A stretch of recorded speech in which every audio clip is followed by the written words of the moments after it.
Good evening, and thank you for joining us this evening. Thank you, Dr. Pizarro. I am Mike Goodwin, and I am proud and honored to be a two-time alum of MCNY. Uh, and thank you again for joining us this evening. So, we are here to celebrate and acknowledge the power of purpose and its impact. This actual book is a collection of stories of alumni who have experienced some challenges and have gone through the process and are now doing a lot in their communities and with their organization. So you heard a little bit of my story and how I found my true purpose through my experience at MCNY, working as an adjunct professor, serving as president of the Human Services and VP of the MPA Alumni Networks. I found my love in higher education, and I will begin to pursue my PhD in higher ed administration this fall. My purpose, and it all started at MCNY. You see, Metropolitan College of New York is a nonprofit organization, and like many nonprofit organizations, we have our challenges. So, in our efforts to provide academic opportunities, academic opportunities, knowledge, and experience to the students we serve, we continue to transform their lives and educate them on how to transform the lives of others. So there is a link below which will give you an opportunity and provide a vehicle for you to be part of our ongoing efforts by donating to the college. Your donation will assist in providing a variety of services to our students inside and outside of the classroom. For a donation of $30 or more, you will receive a copy of the Power of Purpose book. In the Power of Purpose book, you will have the opportunity to read over 25 alumni stories. How many have overcome, as I mentioned, challenges, obstacles, and found their purpose. Oh, yeah, my story is in there. Tonight, you will actually hear from four of our amazing alumni and how they found their power of purpose and are now making an impact on individuals and their communities. So what we will ask, if you have any questions or comments, please utilize the chat box below. And at the end, we will have an opportunity to ask the panelists some of the questions that you may have posed. Okay, now let's get to the panelists. First, let us begin with Krystal Melendez. Krystal, graduate of the Bachelor's of Professional Studies in Human Services, class of 2016.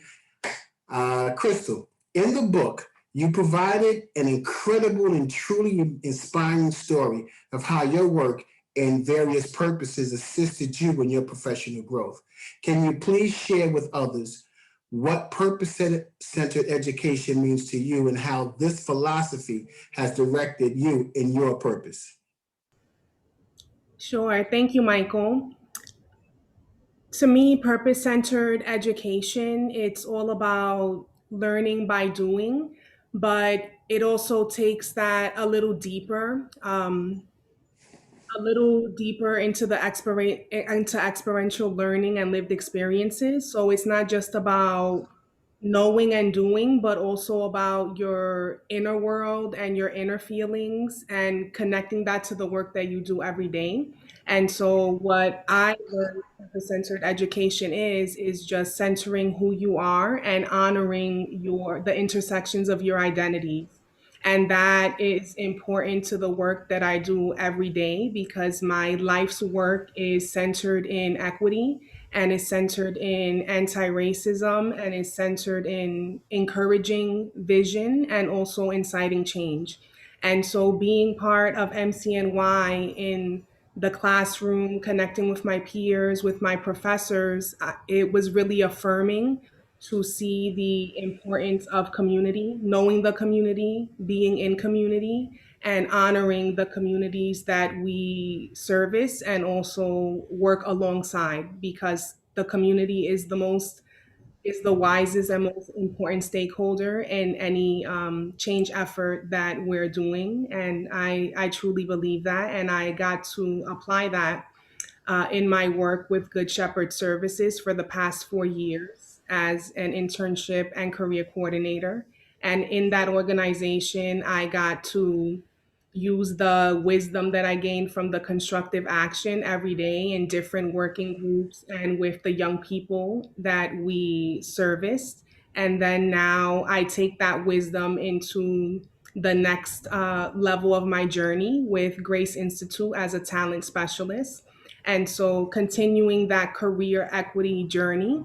And because the work is personal, many people say, why do you do what you do every day? I don't have a choice. My lived experiences, what my family, my ancestors, what my successors experience is why I do the work that I do every day. And sharing the wisdom and the insight that I continue to gain is a core and essential part of that work. And so, nothing with us, nothing for us without us, and everything with us and in community. And that's super important to continue amplifying and elevating those truths, because without amplifying that truth and the reality of what we are living and experiencing every day, we're never going to get to the progress and the change that we are envisioning individually, but also as a collective. That is powerful. There's one piece you said, I don't have a choice. It's my purpose. I love that. Um, Powerful.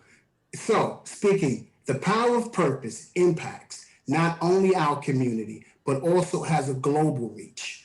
Our next panelist, lovely Paulemon, also also a human services alum, now, and a member of the graduating class of 2008.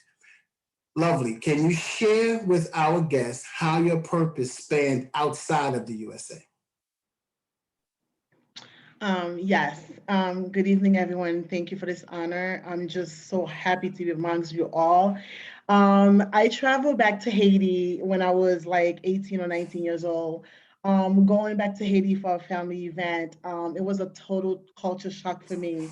Once I got there, I was so shocked to see children, young adults, older people, younger people. I mean, as young as 2 years old, just begging at the airport for money for food, and just the disparities as I drove through the town. I was just sitting there saying to myself, I've never seen this. I don't understand this. I don't know what's happening because I'm coming from the US where we have privilege to ordering food and doing whatever we need, and I have access to everything. And here I was, I left Haiti when I was extremely young and I went back maybe like 15, 16 years later.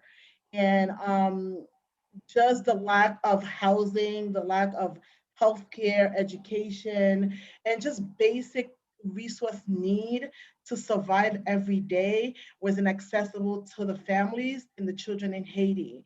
So, I mean, I think it was a weekend. I went there for a weekend, just that entire weekend. I was just like asking myself, what's next? What do I do? Right? Here I am at a different I would say class in Haiti, in the island, as they would say it, right? And how can I be here all this time for the entire weekend and not do something? I remember being so broken and asking questions like, what do I do? I'm like 19 years old. I'm like, I don't have any money. I just graduated out of high school. I barely know what college I want to, I applied for to a few schools, and I was still in the process of making up my mind. And I'm like, how do I go back to New York and say, I need money to start something? What do I do? So in asking that question, I remember coming back to New York. As I was getting on that plane, I turned around and said, I'll be back. I will be back. And in that process, I had like a bag of like candy and it just happened to rip. And I had over 20 children jumping on like at the airport doing all this. And I was like, guys, I have to do something.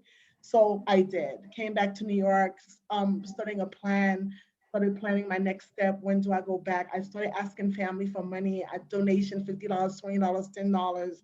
And later that year, I went back to Haiti to do like a food drive. I thought I knew everything. So I gathered my family in Haiti. I said, I'm gonna go to this little town. I'm gonna provide, resources and food and etc. And it was like one of the worst experiences, by the way, because I was very young.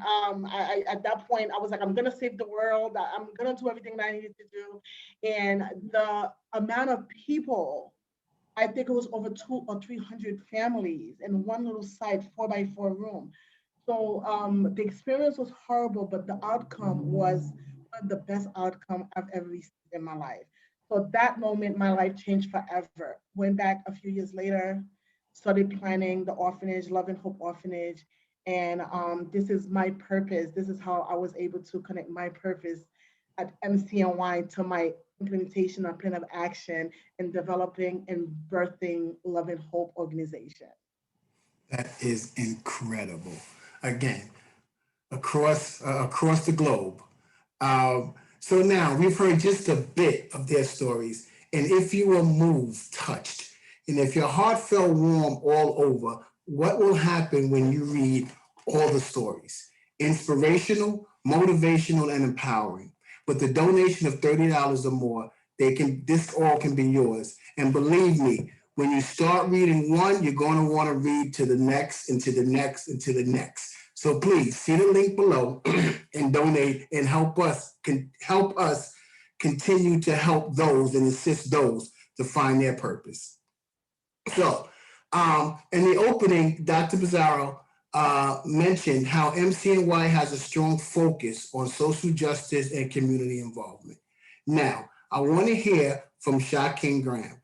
This fine scholar has acquired his bachelor's in urban studies. Sha-King, in your story, you mentioned how through MCNY, you got into urban gardening and you're a kid from the projects. How did that happen? Please share with everyone how MCNY enhanced your involvement in your community.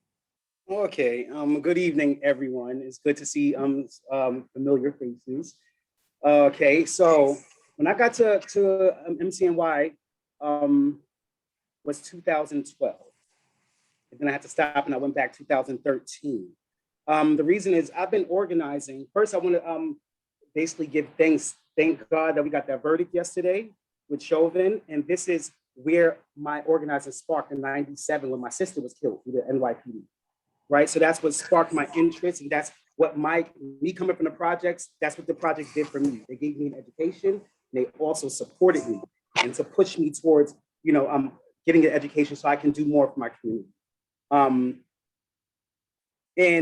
was able to get support and also able to have an opportunity finally to go to a school where there's people around my age and it's purpose-centered and everything. And they were pretty open. MCNY was pretty open to supporting me in my organizing efforts. They connected me to this group. I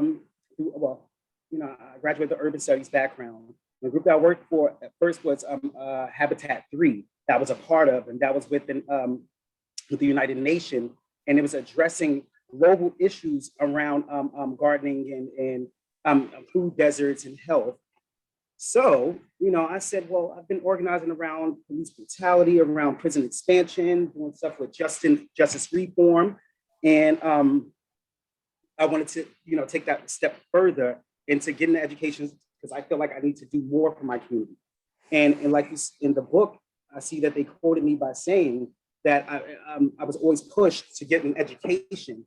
And I grew up in the 90s, so I always watched, A Different World. And I thought that's what the college experience should have been, although mine was a little different, due to my background. And it was always said, move up and move out, of your community. That's what adults would tell me. And I decided, no, I'm not going to move out. I'm going to stay and address these issues in our community.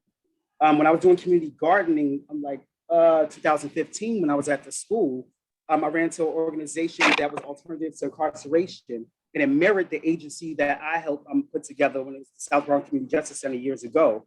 And what they were doing was basically getting kids out of Mott Haven, the South Bronx areas with in the projects in Mott Haven. They were getting first offenders who were young to start gardening, and while they were gardening, these youth were actually addressing issues of having access to healthy food in food deserts. Not only that, having access to their own space where their parents pay rent at to be able to utilize that space. As we know in the projects, a lot of times, and we have new developments and things are changing now. However, a lot of times we have community rooms that are used for storage and they have been used for over a decade. So we started addressing those issues. Not only that, but you also have some of the youth, which the program is not there anymore, but we also still have some of the youth that took ownership of their neighborhood. Although this grass is not allowed to be played on, no one's going to throw garbage or walk their dogs there or run over our vegetation, because one, this is nourishing our community, and it's also giving entrepreneurial opportunities. So the peppers that they were growing, they actually had those peppers, and they were and started a business, and that was upstate, selling peppers from the South Bronx. And I thought that was brilliant. And over 90% of these children from terms of incarceration programs, the recidivism rate was like 3%, I believe. You know, so that goes to show you. Not only that, but through gardening and community gardening, like Krystal said earlier, you know, this was it was like the ancestors were calling us to put our hands to the dirt, to put our hands to the soil, right? And he was also, the kids became more political, and it was like, well, hey, you know, we barely have options to good, you know, produces, and if we do have access to those good produces, we can't afford them. And if my mom receives food stamps or whatever, you know, yes, we can utilize them, but we can't afford a $5 apple, you know? So that was more of a reason why kids was like, well, let's do our own gardening. And at first it was like, it's uncool, but then when they saw their peer pressure work at all levels, from being children to adults, they were actually really excited and went on with that and starting to address some of those issues around food. Also around health was a big thing. Now we all know in our community, in the Black and Brown community, we suffer from diabetes and hypertension and heart disease. So those were other issues that we just started to discuss, which actually caused me to do a little more research. So I won't be the young adult not knowing too much, and I had to educate myself, you know, and also got me to complaining at my community board, one, but also to the way I prepared food and what I want to do. And I was also able to visit a couple of fish farms, which we know that's, you know, controversial, but a couple of fish farms upstate where, you know, they were farming fish, and they were trying to get youth in these communities to be involved in that effort. So I think, you know, MCNY was really, you know, not only did they push us, but they you had professors that would come to some of the events, you know, even Habitat 3, they came and supported the students there and supported me. And, you know, and I thought that was a necessity. I thought that was a need. And on top of that, we also brought Black Lives Matter to MCNY, right? I don't know if you remember that, Krystal. You know, we brought it there and we had a lot of pushback back then. But now I hope we all know that it's the right thing to do, right? So, you know, we did have a lot of pushback about that. However, I'm happy that now they're even open to that. You know, and I saw the campus in the Bronx is beautiful, you know, so thank God for purpose-centered education. Thank you. Thank you. So what I want to do now is say I've had the pleasure of serving on the MPA alumni board with our next panelist, Syrena Huggins, MPA class of 2013. I had the privilege to hear about her continued advancement in her career. And in the book, you mentioned how your MPA constructive action made changes in the organization and set in motion advancements in your professional growth. Please explain how what you learned became a vehicle for that. Well, thank you for having me, first of all, and good evening to everyone joining the webinar.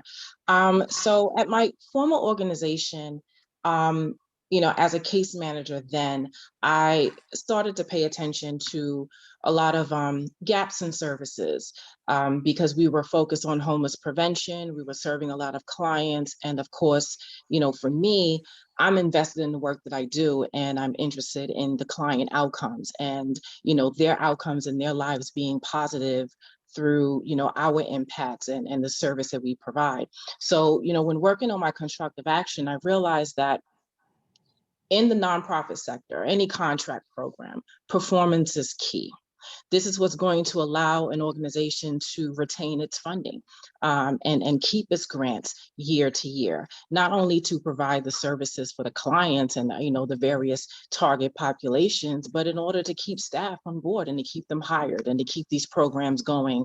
That is vital to our communities. So, I noticed that there was a gap, paying attention to deficiencies in other staff in terms of their performance, paying attention to the lack of, or just the need to increase our internal policies and procedures to ensure that we're doing the right thing while providing services, to our target population. And so that's what drove my constructive action. And I was grateful to have the support of my management staff to give me the access to the program, to the staff, to implement my various ideas. And in doing so, it, not knowing, but it opened up a new position for me in the program, in the organization that never existed before. And so I had the opportunity to start something new and really set the blueprint. And when I felt that I did all that I could do in that organization, I started to look outward for other opportunities to continue to grow and to continue to,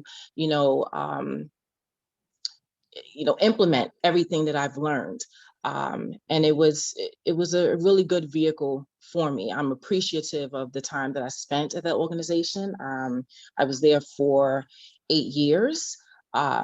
But at some point you realize it's time to go, it's time to grow, and to just get your feet wet. And I'm big on new challenges. After a while, doing the same thing over and over again, it gets a little redundant.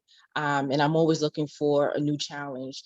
No matter how stressful social services may be, I enjoy what I do. I enjoy being able to have a positive impact on the clients that we serve. And so, again, having the opportunity to do my constructive action at Canva and in the home-based program specifically, and just being able to take everything that I've learned and bring it with me to my current organization has definitely helped with my career advancement and, my continued role and services that I'm providing, especially now to the veteran community. Awesome. That is awesome. Change, growth, and just on that note, I want to now go to Krystal because we're talking about transformational change. And Krystal, you mentioned how your experience at MCNY changed you. You wasn't the person that you were going out as you were coming in. Please share with our audience what you meant by that. Yes, thank you, Michael. I'm definitely a different person many times over, as highlighted in the book. When I came into MCNY, I was lost. I came in very lost. I was seeking. I didn't know what I was seeking. I just knew I was looking for something. And I was tired. I was feeling stagnant. I was chronically underemployed and just had like a general dissatisfaction and disenchantment with my working experiences. And I knew that I had to do something about that. And so I decided to join MCNY. And I first came in just for I said I just want my associate's degree. That was my goal. And I learned, like I learned most things the very hard way, that wasn't enough. I needed to be more specific and I needed to be more accountable and take greater ownership for my life and where I wanted to end up and the person that I wanted to be. And the people that I met here definitely were catalysts for those things. And so helping me understand and want to explore who I was. So I had to learn who I was. I really didn't know. I thought I was loving myself and I knew myself, but I definitely could have loved myself a lot more and could have known myself a lot more. And so the challenges that I was confronted with as a student helped me explore that, right? Who I wanted to be, what I wanted to do. And that a big part of that was learning how to be vulnerable, you know, because I also grew up in the projects. I grew up in Coney Island, and I felt like I just needed to have this hardened outer exterior and always be tough. And I found vulnerability to be a weakness. And I know now that vulnerability is one of my biggest strengths. Being able to say, well, you know what, I'm not okay, and this is why, and I need help, and this is the kind of help that I want. And so healing was a very big part of my experience as a student at MCNY. And I exited with an understanding that because of the traumas that I experienced as an Afro Latinx person, I was very closed. That was like an outcome because trauma can be very isolating.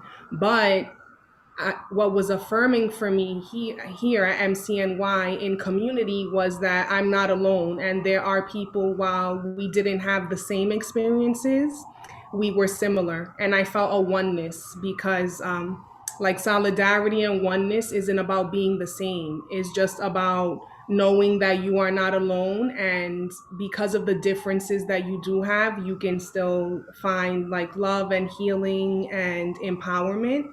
And my learning experiences helped me get there, but also the connections with the people. And so there are many memories, like Sha mentioned, if I remember, the advocacy for Black Lives Matter to be have a home at MCNY. I remember that. I remember vigils when at the Post Massacre, when in Orlando, when the LGBTQ plus club was targeted by a serial shooter.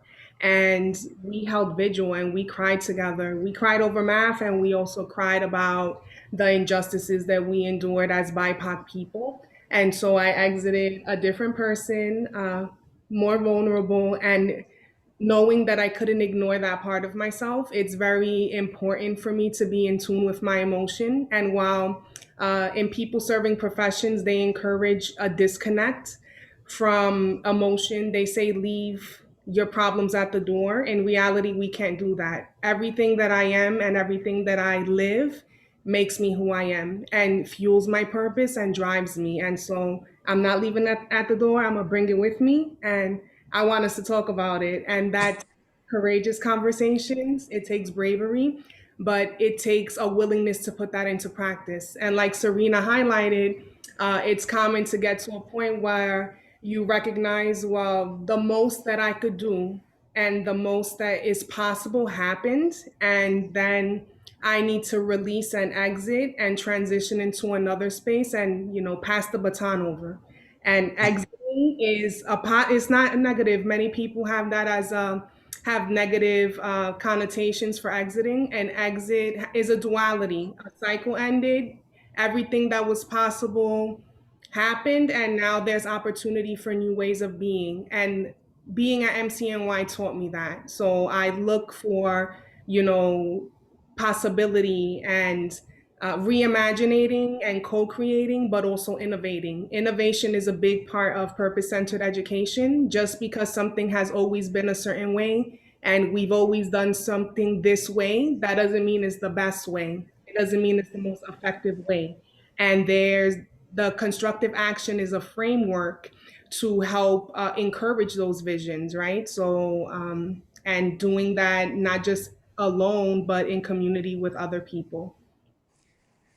You know, one thing that you said, and I will agree, it's about the culture at MCNY, you know, utilizing a cohort model, which we use, and really the culture really allows for individuals to come together, to grow together, you know. And I always say, I think differently from when I first went into MCNY to now after I left MCNY.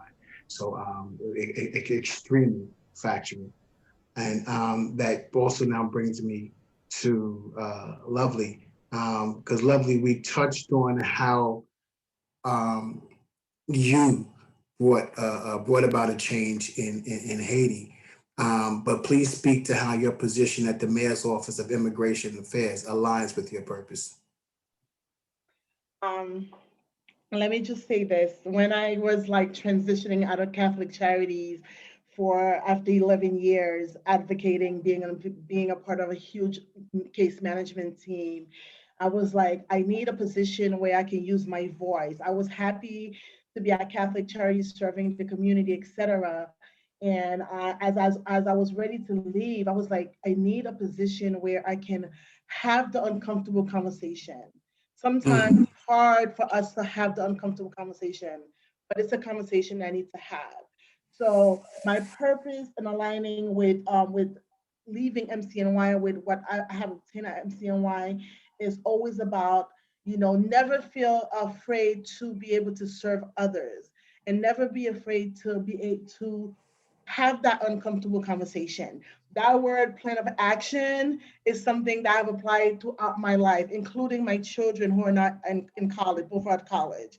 Whenever they call me for something, I'm like, do you have a plan? And if you don't have a plan, you need to put it into action. And every time I use those words, I go back to MCNY. I remember, having this goal, doing this planning, not knowing how to start a SWOT analysis, etc.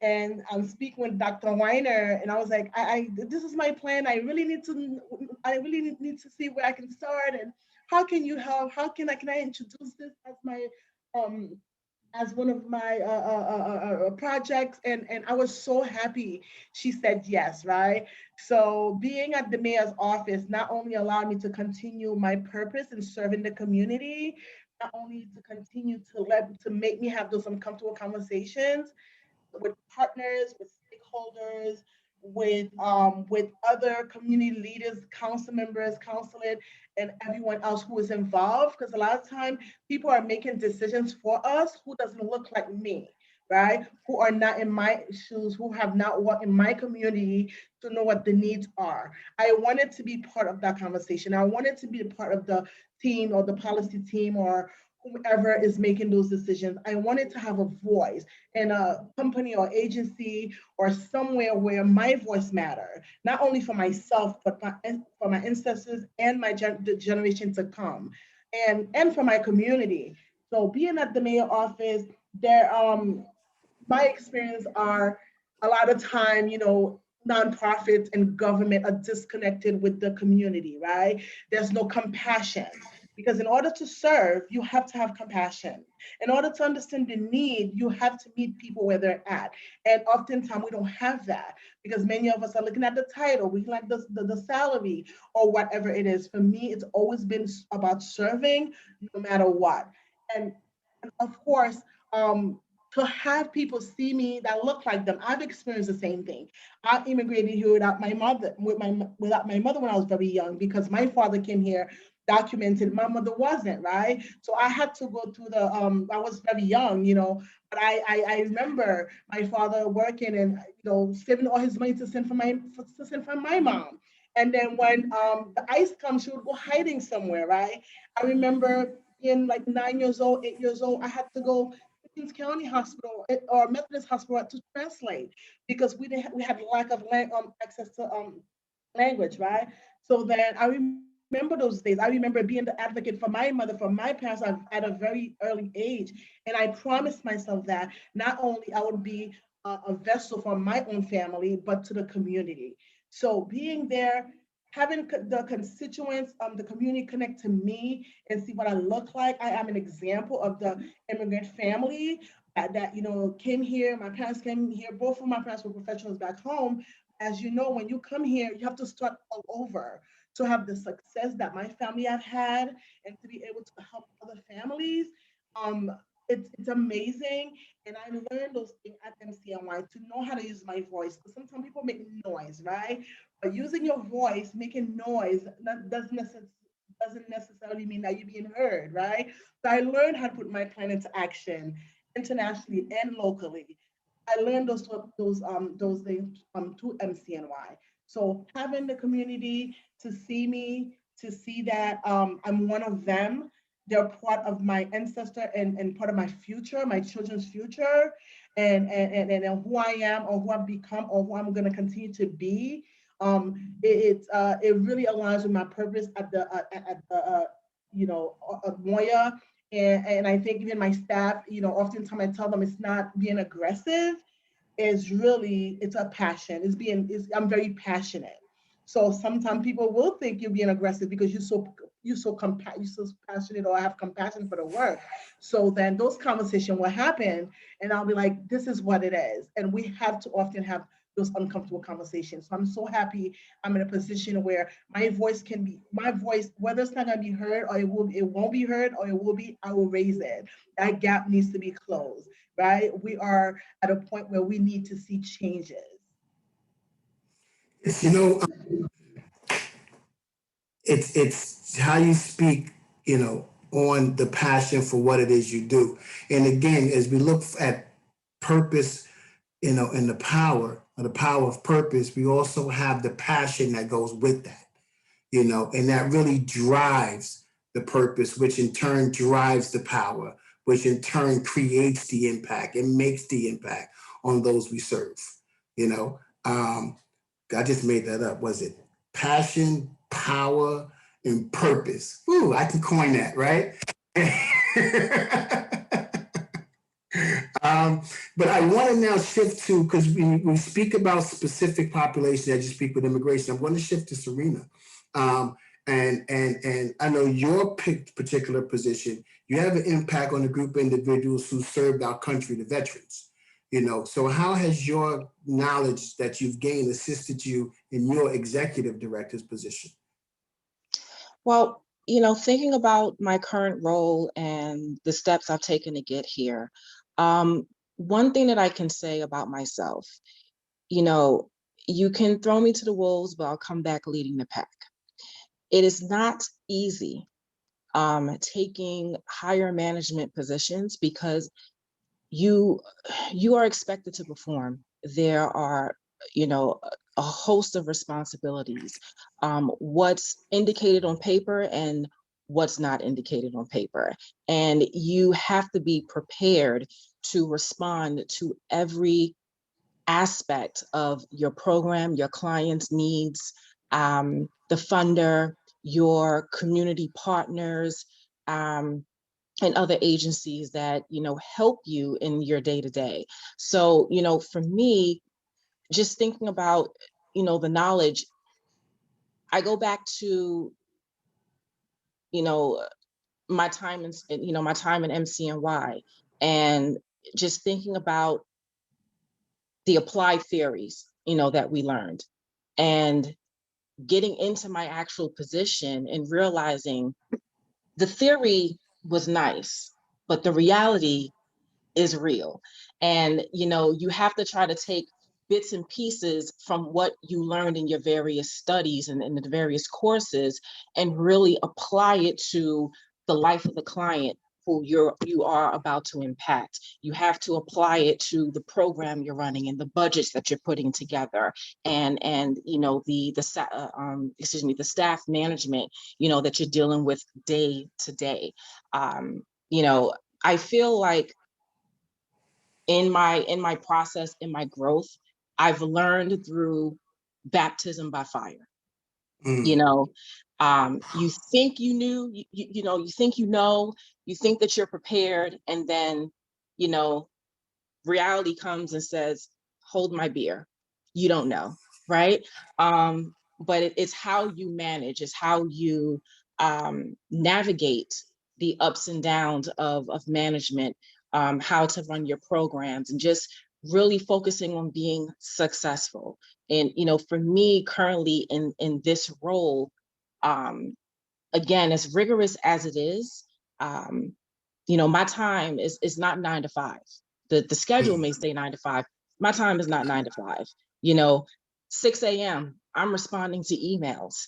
8 o'clock at night, I'm still responding to emails. I'm working on projects and budgets and things that I can't do during the normal work day, because I know that I'm going to have staff that's going to need me. I know that I'm going to get pulled into impromptu meetings that I have to, participate in. And so I just have to say that, my time at MCNY, it was an experience. I appreciate the cohort model, having my peers to rely on. We definitely pulled each other through from purpose to purpose. In doing so, you know, full-time school, full-time work, also a parent. You know, I look back and I say to myself, how did I do it? I have no idea. I have no idea. I did it, but I have no idea. And, you know, I say the same thing about myself now when I look at the amount of work that I'm doing and, you know, the new responsibilities that are given to me. And I appreciate having management look to me and say, you know what, you have the ability to do it. You have the capacity to do it. We trust that you're going to be successful in whatever we give you. You know, but it comes with a price. It comes with understanding that at times you may have to make certain sacrifices in order to make sure that your program is thriving, that your staff has the needs, you know, in order to perform, and that ultimately, you know, our clients are being served. We're working with a very vulnerable population. And in the course of this pandemic, you know, seeing its impact, just heightened the need for social service programs, you know, specific to a population or not. Help is needed. And you need to have a level of compassion and empathy and understanding. You know, I tell my staff all the time, all of us are a paycheck or two away from being in the same position as the clients that we serve. So when you are working with anyone, it doesn't matter, individual or family, you know, you approach them with the same care and consideration that you would want given to you. You know, God forbid you were in a sudden crisis. So, you know, I appreciate the experience that I had at MCNY, the time that I had with my colleagues, and just the growth that I've had to just understand that the work is always going to be hard, but there's always a way to work through it. That's incredible. And as you mentioned, you know, because I did my undergrad and grad straight through, right? So 3.5 years nonstop. And you know, you realize, and I look back on that, people ask me, because I lived in Pennsylvania, my internship was in New Jersey, and my class was in New York. So I was bouncing through 3 states sometimes in one day, right? And people say, how did you do that? I'm like, I don't know. I just got it done. Yeah.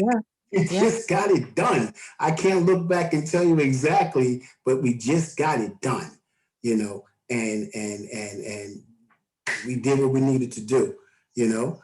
And I want to now throw this last thing to Sha-King, which really a lot of us can touch on. We can't go through this day without looking at something that truly happened yesterday. And with that verdict yesterday, you know, a lot has occurred, right? So I kind of want to say, and Sha-King, you spoke about your being an activist and a lot of things that you've done. How do you feel? And we're down to like what, 15 minutes? So I want to kind of touch on a little bit from it. How do you feel this will look moving forward?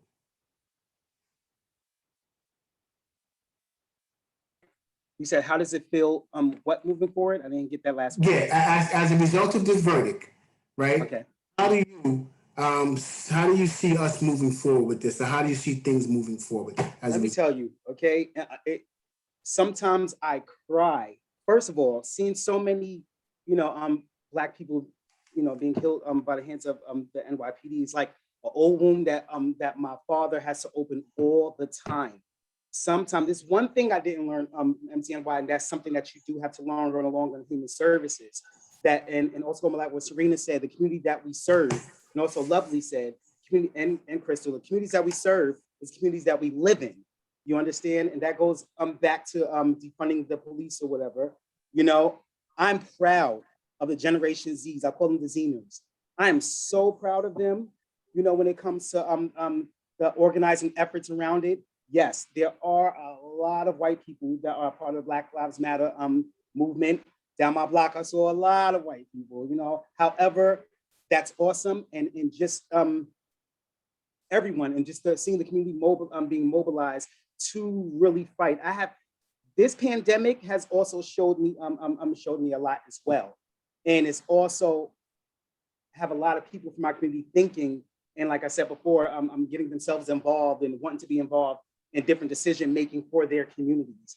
But I'm so proud of the people. I truly am. Right? I've been doing organizing since I was 14 years old. And now at this age of 39, I'll be 40 in 2 weeks. But at 39, at this young age of 39, sometimes I feel tired. Like, oh, there's no more marching I can do. There's no more organizing I can do. There's no more. I definitely had to take a couple of years, due to the burnout and due to personally seeing that every day and having to and going through that and being part of that family. Every time I see a family up there crying and talking, sometimes I really have to turn the channel. However, I'm so proud of people are up in arms, people are upset, and things are starting to change policy-wise. And I think that is so dope. In the late 90s and early 2000s, when I was doing more organizing around, a lot of raw issues, from tenant organizing to justice reform, a lot of times your own people will be your biggest critics, and they would not want to really be involved. That was more of a 70s thing to them, or 60s, thing to them. But now they're starting to be involved. Now, but during COVID, I am a human service worker for core services. During COVID, I work with people 55 and up. That's the population I do work with, men, single men 55 and up. I had like 6 clients that died in the facility because I worked in a facility where they reside. So it's a shelter. I pulled dead bodies from under beds, from out of bathtubs, and why a lot of people got to work from home. So like Syrena was saying, there's all the time, you never get to go to sleep, and you really, and I believe Lovely was saying, you really have to have a passion for this, because I was this close from basically saying that's enough, but with that population that we work with homeless men, from 40 to 100 men who I was taking care of, 20% of them are undocumented immigrants. So that's a issue. 30% of them have an SMI, severely mentally ill. And as y'all can see a lot on the trains in New York City, a lot of people have been complaining that there's so many mentally ill people now, and it's scary. But those are the mentally ill people that I work with every single day. So you definitely have to have a passion for this. And at least half of them have a criminal, most of them have a criminal history. At least 70% of the population I'm working with now. However, still, when you organize, you can't help but to organize. So you still, I would still try to put together, a little group of guys saying, hey, there's a rally down the block and it's about housing, so maybe we should jump on that. And just getting them mobilized, which is a little different from getting, 55 and up is a little different mobilizing than younger people. However, the organizing efforts will always be there. MCNY really helped me with the critical thinking part, and what does that mean for my community, and how are we going to come out, and how we're going to service them and help them service themselves as well. For them to not just to leave and exit the shelter or exit a treatment program or whatever, but for them to be part of society. I even have some of them being part of the community gardens and other things, and taking a responsibility for their community as well, while they're in shelter at the moment. However, I do love the fact that I am seeing more and more people getting involved in organizing around social justice and around change. I am. And although they're attacking my constituency that I work with are, we call them OGs, they're all boomers, they're baby boomers. So a lot of them have been through a lot and have seen a lot and have a lot of trauma, Right. However, even some of them are still involved in the right. And just at least the people power and going down there like, no, that could have been my son. I remember being a child in the 70s and this used to happen to us, and whatever the case is. So, the job is never done. The phone never stopped ringing. The emails never stopped coming. But until then, until the day I die, I most likely will be involved in my community. That's awesome. As we're really kind of like a few minutes left, so I if we can just briefly, if anyone else really want to briefly touch on, what we just that topic I just threw out, and then really we can kind of look for us to close it out. Anyone else really briefly want to touch on that for us? Yeah, I can a little bit. That was a great point that he made. I just want to say, King made. I just want to say, as visionaries and builders, oftentimes we have to be uh, compassionate disruptors, right? Not just Mm, disrupting, but compassionate disruptors. Because a lot of time we can disrupt and not get any end result, but a mhm, compassionate one.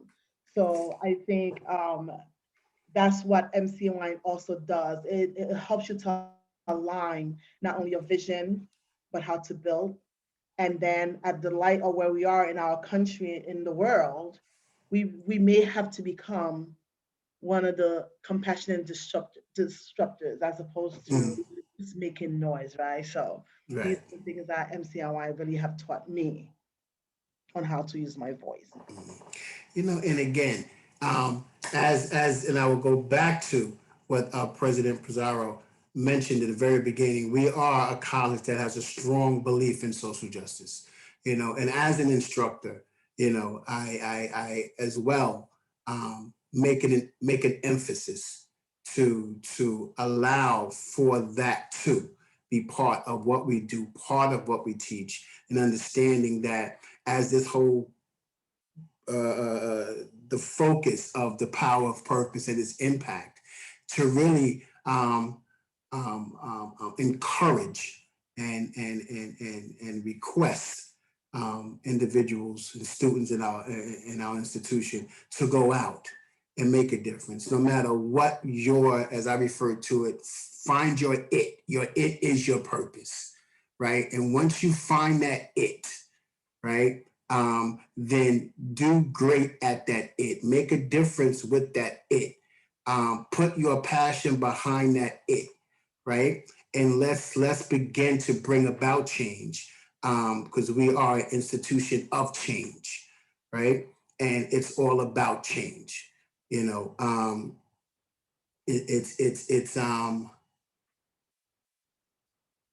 not waiting for change. It's making change. you know. And thank you all. And I really just want to go back to, we have a few minutes left, and go back to, the Power of Purpose, the book. And again, a donation of $30 will allow you, and we will send you a copy of that. But the journeys that and like you heard here, with just of four alumni, and their journeys through education and their careers, their uh, uh, not collaboration, but how they aligned the two together, right? Education and their profession and their purpose, how all that came together. There are many stories in this book, and trust me, if first we're going to refer to this as it's like a coffee table book, but I don't think it's going to give its true value to that if I just use it as that, because the stories are very real, as you heard tonight. And if you read it, trust me, you're gonna hear your story in here. All right. So again, a donation of $30 or more then we will send this book to you. But thank you all, for joining us tonight. All those in attendance, all those or the panelists. I cannot tell you how much we appreciate you taking the time, and appreciate you sharing the story, and appreciate what you do, and the impact that you're making in your community, and the impact you're making with the individuals you service. I cannot go on without saying I want to thank the behind the scenes individuals as well.